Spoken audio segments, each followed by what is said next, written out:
오늘은 한번 나라별 핫초콜릿을 만들어 보려고 합니다. 그럼 먼저 프렌치 핫초콜릿을 만들어 보도록 할게요.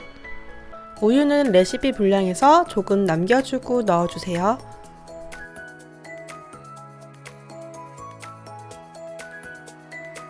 코코아 파우더와 설탕을 섞어주세요. 이제 아까 남겨두었던 우유를 한 큰술씩 조금씩 넣어주면서 덩어리가 없게 부드럽게 풀어주세요. 채를 이용해서 한번 걸러줄게요.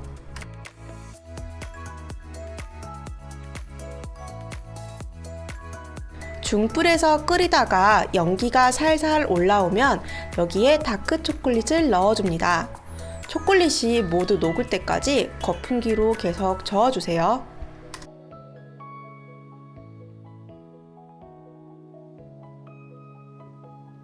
만드는 방법이 아주 간단하죠.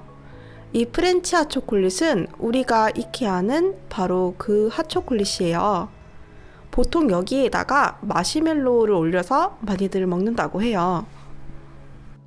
그래서 저도 한번 올려봤어요. 맛은 확실히 커버처 다크 초콜릿이 들어가서 그런지 일반 가루 형태의 인스턴트 핫초콜릿보다는 훨씬 진하고 달았어요.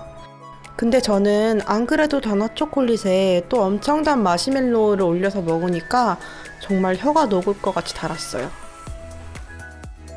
근데 단 걸 잘 드시는 분들은 진짜 좋아하실 것 같아요.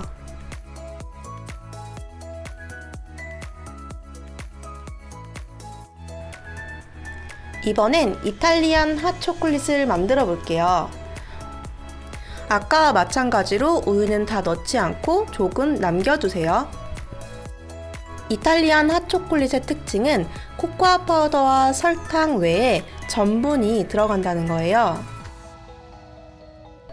아까와 마찬가지로 우유를 조금씩 섞어주면서 가루들이 덩어리 없이 골고루 잘 섞일 수 있도록 풀어주세요.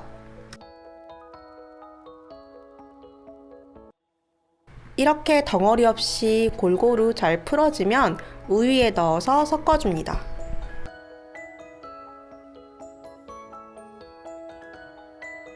중불에 올려서 걸쭉해질 때까지 끓여주세요.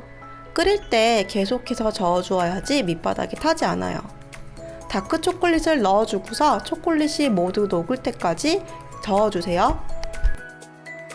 이렇게 초콜릿이 모두 녹고 걸쭉한 상태면 완성입니다.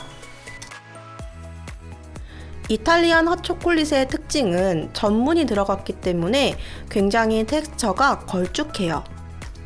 따뜻할 때보다 식으면 좀 더 걸쭉해집니다. 그래서 그런가 떠먹는 디저트 같은 느낌? 음료라기보다는 디저트 같다는 느낌이 더 컸어요. 마시기에는 너무 걸쭉한 느낌이라 스푼을 이용해서 퍼먹었어요. 촬영하는 사이에 핫초콜릿이 식어서 영상으로는 좀 더 걸쭉해 보여요. 따뜻할 때는 이거보다 조금 더 묽은 느낌입니다. 영상 볼수록 진짜 초콜릿 푸딩 같아요.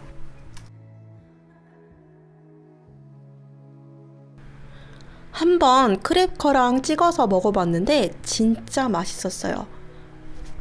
다른 레시피보다 다크 초코 함량이 높아서 그런지 아주 진했어요.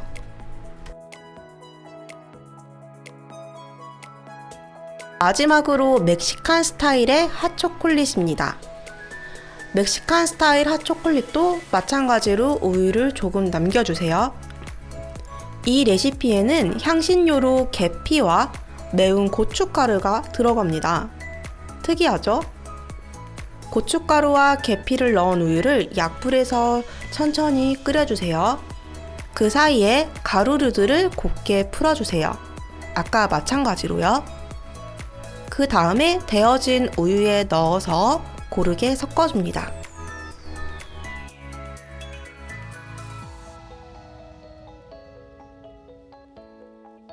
약불에서 천천히 끓여주다가 연기가 올라오면 다크 초콜릿을 넣어주세요.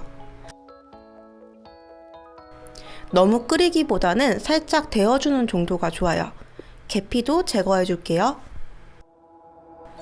고춧가루가 들어가서 어떤 맛일까 조금 걱정했는데 이거 아주 저한테 극호예요. 살짝 매콤해서인지 다른 핫초콜릿 레시피보다 몸이 좀 더 따뜻해지는 느낌을 받았고요.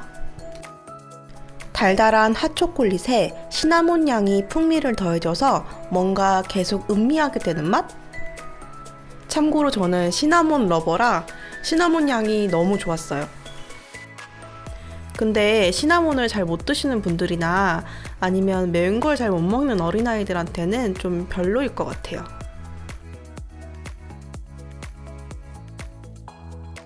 지금까지는 프렌치 핫초콜릿만 알았는데 조사해보니까 생각보다 많은 종류의 핫초콜릿이 있어서 재미있었어요. 개인적으로는 멕시칸 핫초콜릿이 제 입맛에는 딱이었어요. 쌀쌀해지는 겨울, 핫초콜릿 한 잔 만들어서 가족들과 함께 마셔보는 거는 어떠세요? 그럼 오늘은 여기까지 할게요. 안녕.